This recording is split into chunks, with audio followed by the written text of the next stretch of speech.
Hi everyone, welcome back to my art channel. I'm Lexi and today I will share with you the common brushes I love to use in Procreate. These digital brushes have been a game changer for my art in Procreate. If you are looking to add some flair to your creations, let's practice painting together. I normally use the 6B pencil for sketching. I'm all about that loose, free, flowing vibe in my initial sketches, allowing me to spend more time on coloring during the later stages. Alright, so when it comes to my digital toolkit, I have got two main categories of brushes. Firstly, I have my very own custom brushes. Crafting these brushes has been a creative journey in itself, and I love the unique touch they bring to my artwork. Now let's talk about the second category, Procreate's default brushes.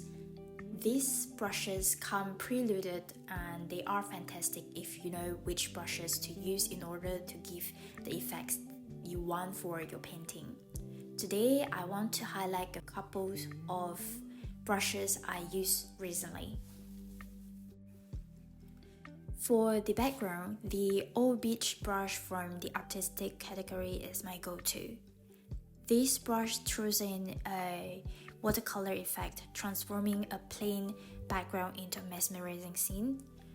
It adds depth to the artwork, preventing it from appearing dull. However, the downside is if you do not know how to blend it well, it can look quite messy.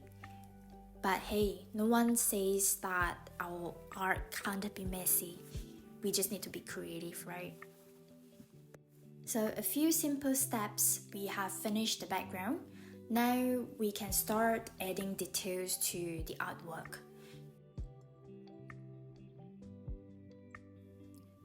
To elevate my efficiency and maintain a consistent visual appeal, I have crafted my very own flower brushes, which I can use from time to time.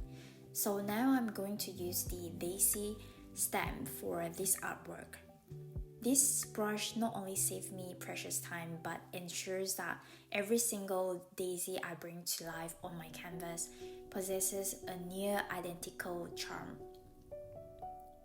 You can find the link to this brush in the video descriptions below. Let me show you the process of how I use these daisy stems.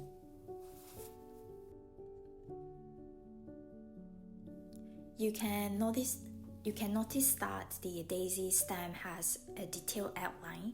Just start adding colors to it. Make sure to choose alpha lock so you can color inside the stem. If you want the stem to stand out a little bit, make a new layer under the daisy layer and use a darker color beneath the daisy stem. Let's get back to painting tree trunk. For tree trunk, here I'm using the default Hertz brush. It is an amazing brush in delivering that authentic rough texture that brings tree trunk to life. There is another option. You can consider the leatherwood brush. It is good in adding texture that invoke a feel of intricate details. These are the two useful brushes I normally use to create rough surface. These are the common brushes I love to use in Procreate. That's to create the artwork that I like. If you want to get free brushes, you can try brushes for Procreate apps. Through these apps, you are able to download some free brushes. As you can see, I have imported some of the free brushes from Brushes for Procreate app. Here I'm using the hair brushes, which are quite useful when I'm drawing the hair. We almost finished this sketch, so now let's just finish off this painting by adding shadows to the character. In the shadow, we can slowly touch up the painting.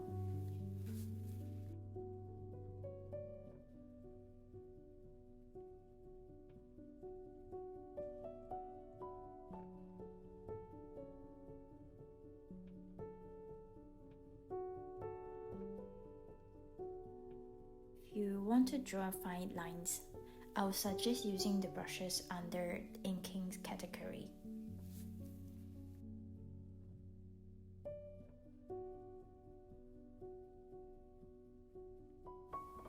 We are getting back to the tree trunk. It's time to touch up the tree trunk. We are using leather wood brush to add some details to the tree trunk.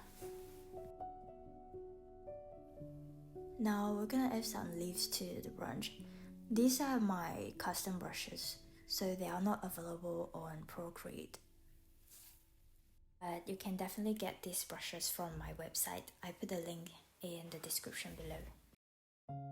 We are going to color the leaves and we are considered finished. Hope you find this video useful, and these are the simple Procreate brushes that I normally use. Until next time, keep creating and embracing the digital brush magic in your art journey. See you next time.